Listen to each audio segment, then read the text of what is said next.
Hello everybody, welcome back. It's Thomas. Still Friday.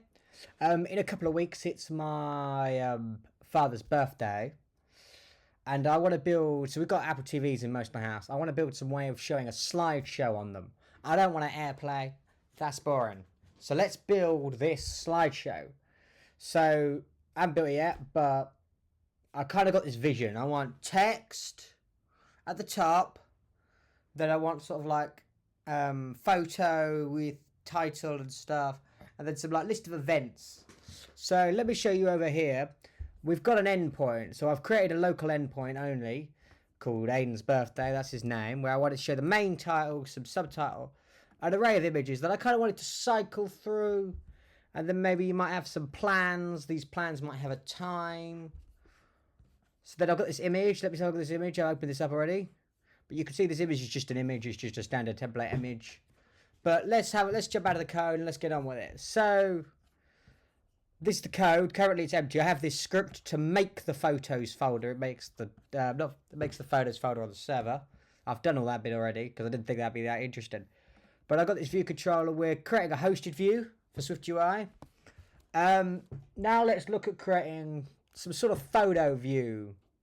What do we want in this photo view? So let's create a new class. Let's comment this out for now so we don't get an error. Let's call it empty folder photo view.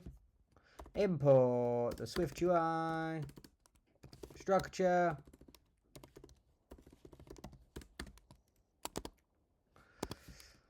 For now, that'll do. Preview. Photo view. We'll get a preview over here. Okay, there you go. That's that. Good. Right, I think we're going to need an observable object. We're going to need some sort of birthday event observed. So let's import SwiftUI and let's create some sort of class of birthday observable. Give it some app published. var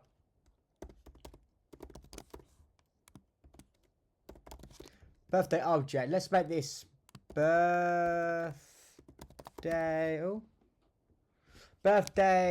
data optional. Yeah, that's about right. What is birthday data? Let's define that. So structure birthday. I've missed the Y out of that. Data. This is going to be a codable class. It might also need to be identifiable. It's going to have a let main. So we're just going to make the response here. So it's going to have a let main title. That could be a string. Let subtitle. That's a string. So it's not identifiable. We won't make it identifiable. It's going to let images. That's going to be an array of something. And then let plans. That again will be an array of something. Let's create these. So structure birthday plans. That's going to be codable, and then this will be identifiable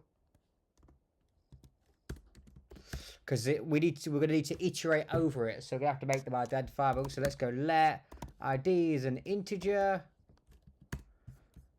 Coming from the ID parameter. It's got a title and it's got a time. So we're going to let time be a date.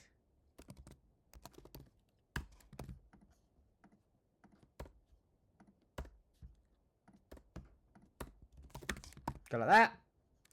This could go in the plans section. Then we're going to have a structure. Birthday images. This would be a codable identifiable. What have we got in this image? So we've got ID, name, caption, subcaption, and full URL. We've got this video name. What's this video name about? We won't be doing no video name, but let ID be a string. No, that's a UUID. UUID. Let name be a string. Let caption be a string. but I think that could be optional. Let sub caption be optional. Let full underscore URL. That's a URL. What's it not happy about? I've missed. Oh, it's got a comment there. That's fine. We're going to put that in there. That gives us the core components. Okay, then down here in this birthday observed object, we're going to need to have some sort of way of getting this request from the endpoint. So let's go function load. So guard let URL equal a URL from string. This will be this string. Else return. I've not got any authentication because this is a local only API. Let request equal URL request. URL data session task request map data. That way we can get in data response and error. Let data. If data equals data. Let's just guard. Let data equals data. Otherwise return. Print failed to load. Put that above that. Coming after that, we need to do a catch block to let a decoder. So this is where we're going to JSON decode the response into this. We're just trying the JSON decoder, and it's going to become this. What's this saying? Invalid. I think we want to just say that this says let item let birthday data equal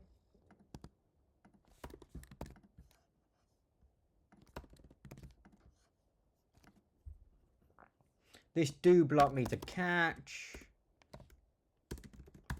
just print, and then there's an error parameter here if there's any errors. So then we want to make it dispatch queue dot main dot async, and then we're gonna go self dot birthday object is equal to.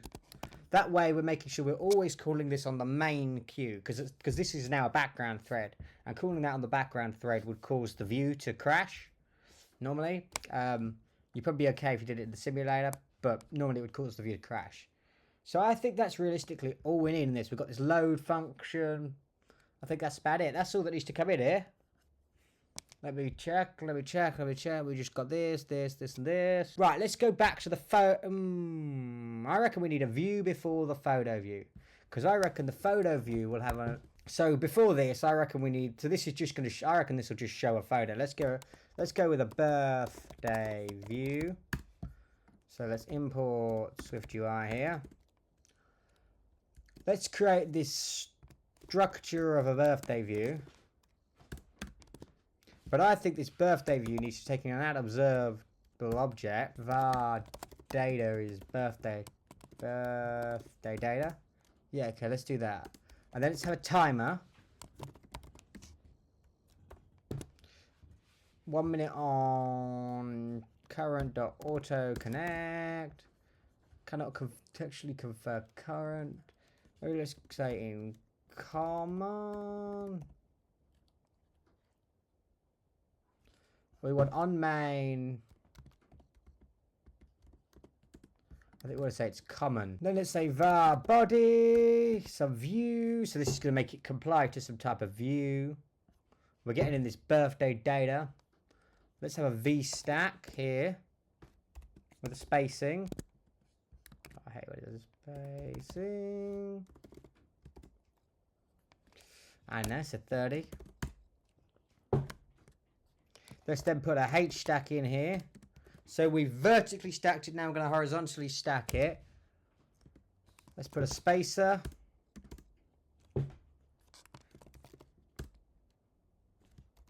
Another bit of spacing.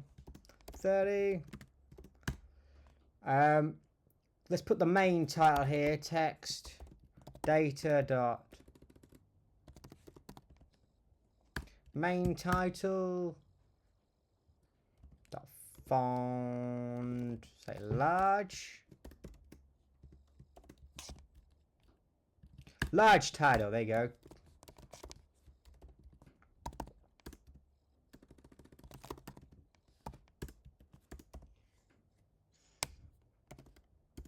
Maybe we want title 2. That's a bit smaller. So these are sort of automatic sizing constraints based on the current positioning. So if we look at this in a preview object, oh, we need to init an entire view. So test, and that. There you go. They're all initted. What you throw out? You'll throw me errors about placeholders. We've got this over there. Okay, that's kind of where we don't want it. We don't want it over there. We want it central at the top, I think. But we'll get there. So we've got this V stack. Underneath that is put a spacer. That'll put it in the middle. Perfect. Now below the H stack, we're going to do another H stack. And then I think what this will do is we'll have the photo view here. And then we'll also have like an upcoming events here with a spacer in between. That makes sense. Following that, we might have a spacer at the bottom just to put it all at the top. Sort of something like that. And I reckon down here, we want to set the background. The background to color black. That way we're always going to get this black background. Let's have a look at this photo view then. So we've built this, and this takes in this. So we actually need a constructor for this. So let's go for this. Let's go for a content view. This could just be the template, and that can call this. But this can construct a state object, a var, not model view. We'll call it model view of birthday observed. And then this could say if let data equals view model dot birthday object, else progress view title loading data. Then this one's in the data. Maybe if we then group that so that acts as one object, we can then do a dot onload perform and say view model dot load. That way it then loads the data. So we bring that down here and we init that. It should load the data for a bit. It should hopefully actually load some data. Maybe it won't. Maybe this won't actually load some data. Let's stick this in the simulator. I've got the simulator open, so let's have a look at what this looks like. So we just tried to put it in the simulator, it didn't work. I realized I commented this bit out. So we need the content view to render here. Now let's go back to the simulator.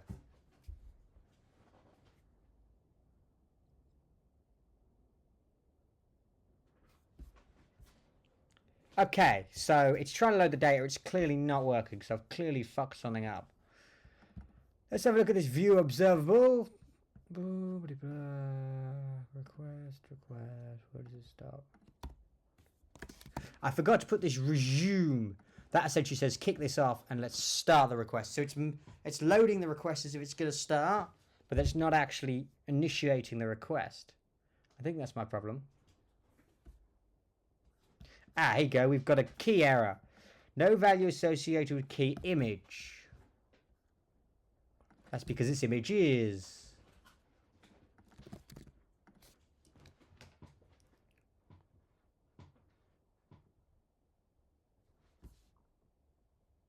The value associated with plans, because it's plans.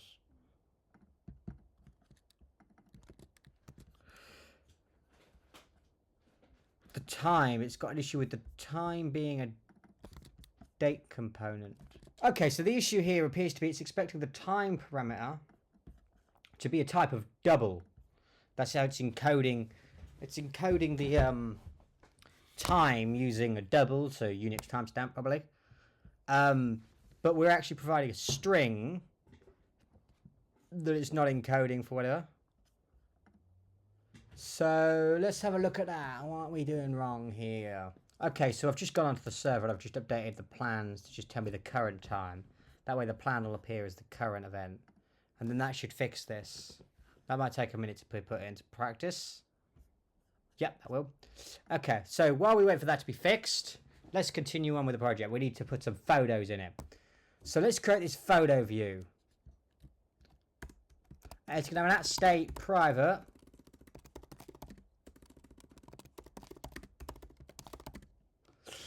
var current image index int 0. Essentially, I'm going to get it to rotate through the images. It's going to have this timer. Let timer.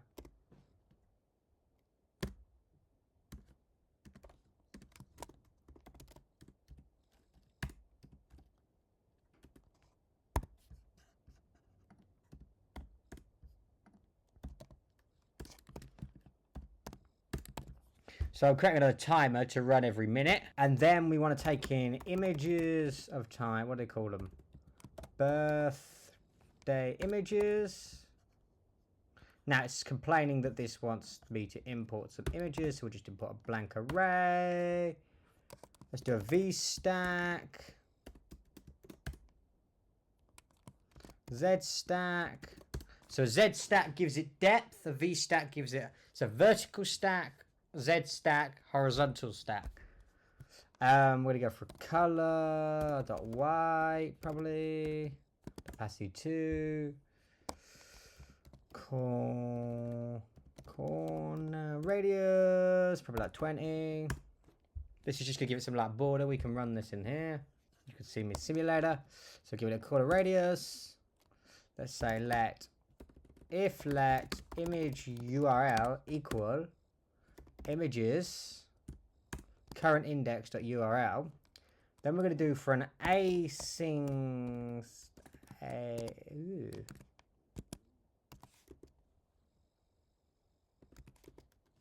do an async image which takes in a URL, and then you can return the phase out of this in. That allows you to edit. What's this complaining about? That's why. This allows you to return the phase that the image, the async image is in, whether it's previewing or not. So if we switch on the phase, we've got empty, successful, or failed. So in the empty, let's show progress view. In the success, we want image. And then maybe we want the image to be resizable, scale to fit. And failure, what do we want to happen in failure? We want to show an image, system name image, with a system name of xmark dot octagon fill dot resizable dot scale to fit dot color, foreground color red. Show that it's an error. Why is the simulator crashing? Oh, index is out of range. Index is out of range. Okay, because there's no photos in the index. Okay. So that's kind of that. That's kind of that. We could put the caption down here underneath the Z stack. We might do that. That's where the caption would go. This is where... So this is below the image. So we don't really want anything to be there. But down here, on the ZAP, we're going to do an on receiver of the timer, perform an output. So contextual cannot infer, we have to take in a blank, so we're taking in whatever time the timer is. So this is saying current index, current image, yeah, that looks about right. Let's animate that, so let's go here and go dot animation, ease in and out. That takes the duration of 2 on the body. Current index. So what's going on here? Cannot convert value of int expected type placeholder content. We don't want it on the body, we want it on the value. Current index, that's better. So essentially what we're doing here is you're going to animate it. So when it moves, it'll like fade between the two. It'll ease in and out. They'll fade. Handle done. Okay, well, it wants me to handle an unknown default condition. So in the event that there's a third issue with it. Okay, so there you go. There's that. That's kind of going to show us our images. It's going to rotate through. Let's go back to the previous view. Photo view here. Take in the data, the photo, the images. Now let's run that again, and hopefully that should work. Ah, there you go. We got an image, you got a title, subtitle. This seems to be working, and I think I'm going to call that quits for now, and I'm going to edit this video so that you guys can see this. I think you get the idea of what I'm building. Maybe quickly I'll jump to the finished product. Yeah, let's do that. Let me jump to the finished product. Okay, so I've done a bit of tapping around, and now we've got this. So you've got an image, text, title, subtitle, and plans. And it says when the plans are and how long they are going to take place. But anyway, I hope you've found this interesting. I hope you've enjoyed. I thought I'd have you come along with me while I code this. Let's screenshot this. It's going to be the preview for the YouTube thumbnail, so you'll have seen that. But yeah, if you've enjoyed that, there's a button specifically for this. And I'll see you in the next one.